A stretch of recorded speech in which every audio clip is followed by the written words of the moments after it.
Hi, today I'm going to explain, based on what I have been taught, how our brain works with trauma and chronic trauma. So CPTSD, chronic post-traumatic syndrome disorder, and how that affects us and builds a cortisol wall. Before I begin, I wanted to utilize some things that were given to me to share and make sure that you all understand the science behind what I'm going to share. What I'm sharing is about how it's a quick and simple way to look at the brain, think about the brain, but this will help as I go through my diagram for you to understand. I mean, really quickly, in many ways, the brain is considered the most complex of human organs, but complex doesn't mean complicated, especially when we're trying to explain the brain's different ways of necessary function. So our brain is structured and can be divided into 3 different layers. This one's hard to read from the camera. It says the brain stem, which is down here, the brain stem, and the subcortical region, which is here in the middle, and the cortex. So this cortex is around the outside, in a way you could say protecting this part here. And each layer of the brain is associated with the reptile, mammal, and primate or human phases of evolution, respectively. As we grow as babies, our bodies are evolving and growing to what it takes to live here on Earth. So even if you don't really believe in evolution, you can just look at this as growth. So the brain has evolved or grown, and so did its capacity to meet 3 fundamental needs of any animal: safety, satisfaction, and connection. So in our human brain, our cortex is important because it's the larger and more sophisticated part of the brain, more than the other 2 layers. And this is why we link this part of the brain to the primate and human evolution or growth. In fact, the human cortex is roughly tripled in volume over the last 3 million years of evolution or human growth. And it's responsible for higher mental functions, and there's core functions like regulating attention, feelings and desires, complex reasoning, abstract thoughts, imagination, language, and empathy. And then there's the basic need for connection and attachment to others. When need is met, we feel love. And when need is not met, we experience that feeling of heartache. And that all comes from this part of the brain here. So I'm going to flip this over and move over to an explanation of the other 2 parts and get a little clip of what I'm going to be moving on to. And then we've got what is referred to as our mammalian brain. So that, that means the mammal portion of the brain. It's also called the subcortical region. The subcortical region is associated with mammal evolution, and we think of it as the little mouse part of the brain. That's a funny way to put it. It's responsible for feelings and memory formation. So the core functions, and again, I'm talking about this part right here. The core functions are emotions, learning and memory, and reward motivation. Satisfaction, the basic need. It's to be satisfaction and approaching rewards. When a need is met, we feel contentment And when a need is not met, we feel frustration. And I'm going to continue on and explain the next part, the reptilian part of the brain. So as it said on the other side of the page, this one is based in reptiles. We can see it in reptiles as well as ourselves. This is the brain stem and the cerebellum. So this part right here goes down. The brain stem is the most ancient part of the brain. This brain structure shares a similar function to the brain found in simple creatures such as crabs or lizards. It's responsible for survival and maintenance and regulating our heartbeat, our breathing, and our other vital organs. So this part right here is what tells us, hey, you need to breathe. Hey, your heart needs to beat. Hey, you're kind of hungry. You need to eat so that you can grow. You can be healthy because you're hungry. All of those things. And the basic need is to feel safe and avoid harm. And when that need is met, we feel peace. When it's not met, we experience fear. Now, I'm going to go through this in a more human way for us to think about it. So this part of our brain, as a baby in the womb grows, our brains are growing. Even after we're born, our brains are growing. So when a baby in the womb grows, this is that very first part, the very most essential part.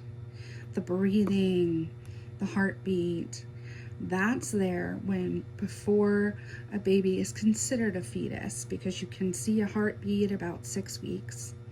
So this is the first part that grows. So in any human, this is the oldest part of their brain.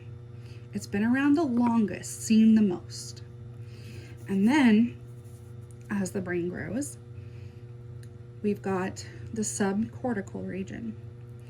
This one is the one that keeps our memories and our emotions and, the satisfaction and all of that. This is why, when babies are born, you know that they know how to breathe. We can see that in ultrasounds. You know that they know how to eat, or, sometimes they do need to be taught, but this is all the stuff to take care of the body in general. And then satisfaction. As their little brains grow, they start to grow and really understand this part of their brain. This part of their brain is developing. And this is why when they're throwing tantrums, and you, as a parent, I think, or any kind of caregiver knows what it's like with a toddler or a young child that's not getting what it is that they feel they need. They're not getting that satisfaction that is listed right here, and approaching rewards. Then they get upset. So that's when they feel the frustration. So as anyone works with young children, what's going to happen every time that they're being told no, they don't get to have the satisfaction of what they'd like, they don't get the reward, so they're being told they're not going to be content, and they end up being frustrated. That's why we have toddler tantrums. But that's the whole point of growing from a baby to a toddler, to a child, to a teenager, to an adult, because this needs to grow and start to learn. It's as they get older, and us as adults remind them, this isn't going to always be what how you want it to be. Sometimes you're gonna not get what you want, and you're gonna have to feel frustration. All of those things grow, and as they do, they're building their feelings and their memory. So in this part of the brain, it's holding on, it's hanging on and doing everything it needs to survive and maintain while this part of the brain is growing. And then back to this side, as we grow until we're about 22 to, I believe, about 22 to 25 years of age, this part of our brain has not fully grown yet. It continues to grow after we're a young adult. So this part of our brain is established, it's grown. This has experienced everything as we went through our young childhood. And it's holding on to all of that, all of those memories. And then we've got this part that has learned as we've grown, and it might also be holding on to some things. But especially if there's stuff that's going on in this part of the brain, then it's always there. It's always remembered.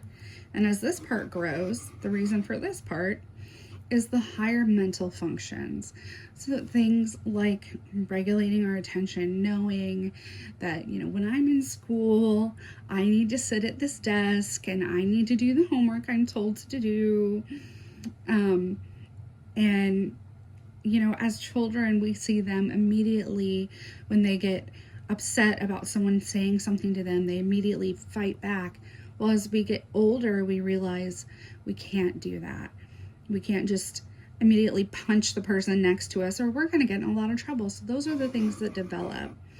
And we start to understand our feelings a little bit more, our desires, and all the complex reasons why we don't do things, we do things, or why we feel the way we feel, and abstract thoughts, things like perspectives, and imagination. And the imagination part is one of the earliest parts of this part of the brain growing, and which is why children can be so energetic and imaginative.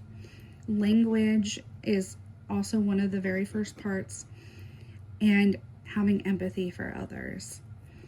So this part of the brain is what helps us to feel attachment and connection to other people. This is the part of the brain that tells us that we would like to feel loved. We would like to feel the feelings, the experiences of being loved. So we feel love if we have our need met to connect with other human beings and to be attached to others. And when that need is not met, we experience heartache. So the whole point of this video is to explain what happens when things that happened when this part of the brain was growing begin to affect what happens in this part of the brain. So here I have a hand sketched version of that brain. And what happens if there is childhood trauma? And I'm going to just write that up here so that we know for sure. This can be childhood trauma.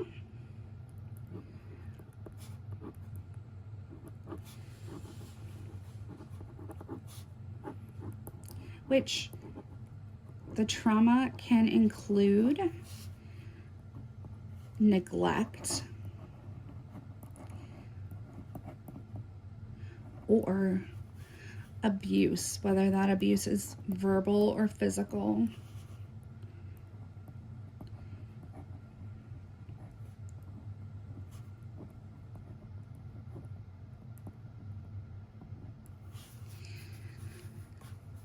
What happens to our brains at that point is all of those things, all of that childhood trauma is stored here. So this childhood trauma is stored in, I'm going to underline that so for color reference, it's stored in this part of the brain because that has been there from the beginning. And then as we're developing and we might experience more trauma because there's consequences for trauma, of course, like for things that happen. But as we develop more trauma and this part of the brain remembers that, hey, this happened, then what ends up happening is before this part of the brain that tells us, this part of the brain is what tells us, hey, stop, think. Am I being upset? Am I being hurt? Am I not being hurt? So that's what this part of the brain does. This part of the brain here, this prefrontal cortex, because remember, the cortex is growing this way, and so this is the last one to grow. This prefrontal cortex is telling us whether or not we really need to be afraid. And it's in charge of the reasoning,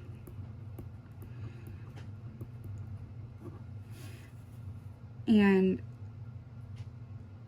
the logic use, and because of that, it has the ability to help us understand, if our feelings that are coming from our reptilian brain, our immediate brain that has experienced all of our initial early life, but also had, any traumas that we experienced in our youth, our young ages, it has the ability to say, no, that's okay. That's not something that we're worried about anymore. I'm a big kid now. I don't have to worry about monsters under my bed. All of those kind of things. So it allows us to have the abstract thoughts, to think outside of what our reptilian brain is telling us, outside of what essentially you might consider our baby brain is telling us. And so what happens as we continue to grow that subcortical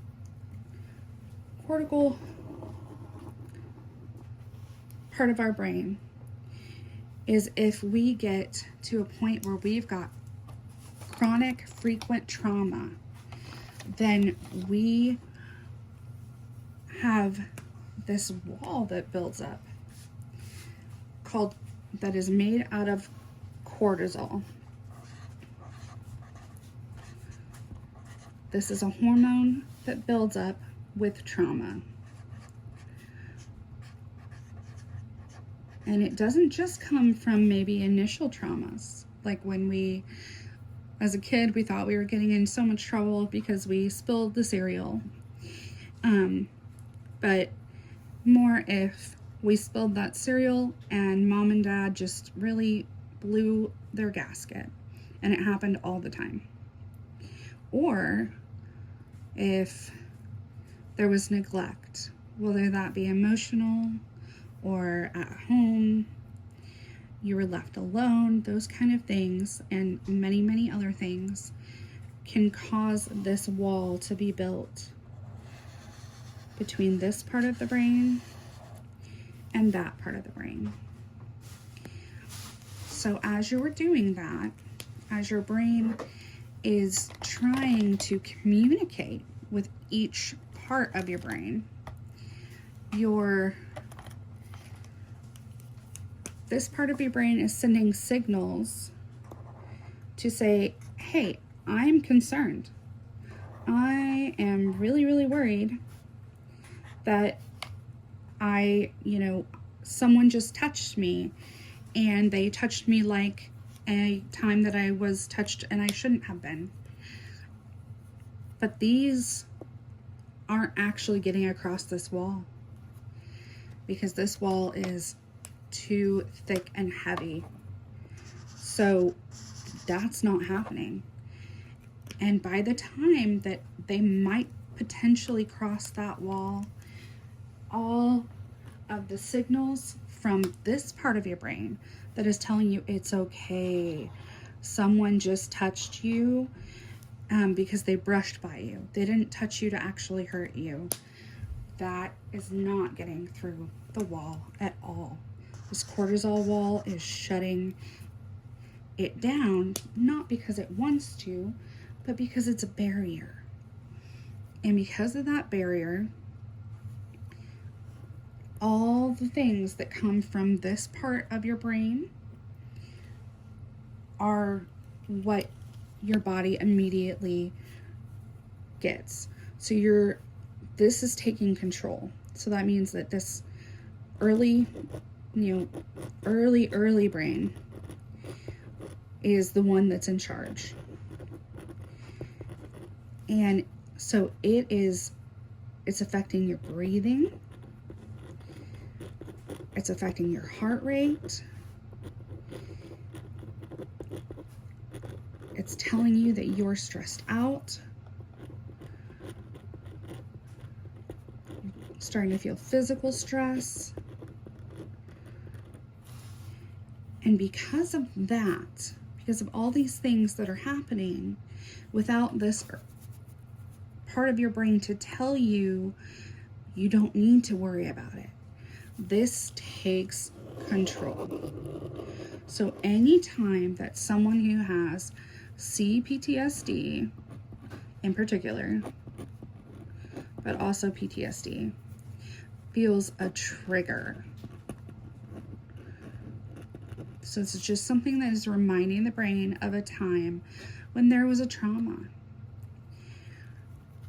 This initial early part of the brain gets to take control because there's a cortisol wall blocking here.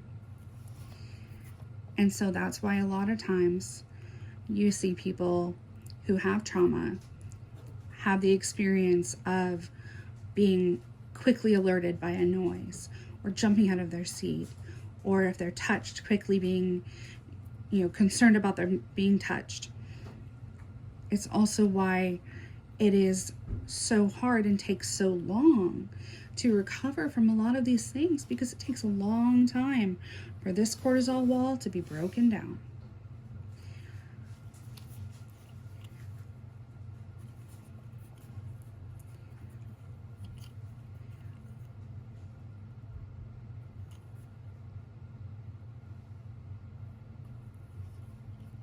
What we see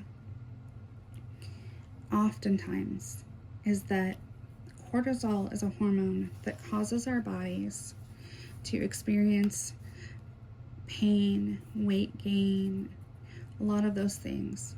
And we hear terms like lupus and fibromyalgia.